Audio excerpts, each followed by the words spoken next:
স্থিতিশীল ও সমৃদ্ধ বাংলাদেশ কেবল অবৈধ অভিবাসনই কমাবে না, বরং বৈধ এবং পারস্পরিক সুবিধাজনক বিনিময়ের নতুন সুযোগ সৃষ্টি করবে। মহড়ার মাধ্যমে দুই দেশের সেনাবাহিনীর মধ্যে পারস্পরিক সহযোগিতা জোরদার এবং বাস্তব পরিস্থিতিতে কাজ করার সক্ষমতা বাড়বে। দুপুরে সিলেটের জালালাবাদে প্যারা কমান্ডো ব্রিগেডে বাংলাদেশ সেনাবাহিনী ও যুক্তরাষ্ট্রের প্যাসিফিক আর্মি কমান্ডের অংশগ্রহণে এক্সারসাইজ টাইগার লাইটনিং এর প্রশিক্ষণ উদ্বোধনী অনুষ্ঠানে এসব কথা বলেন মার্কিন রাষ্ট্রদূত ব্রেন্ট ক্রিস্টেনসেন।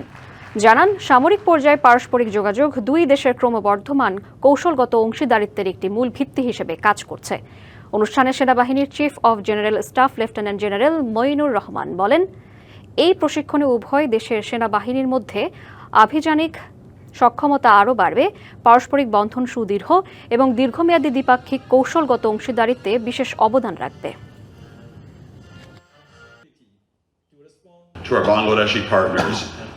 স্থিতিশীল ও সমৃদ্ধ বাংলাদেশ কেবল অবৈধ অভিবাসনই হ্রাস করে না, বরং বৈধ ও পারস্পরিক সুবিধাজনক বিনিময়ের নতুন সুযোগ সৃষ্টি করে।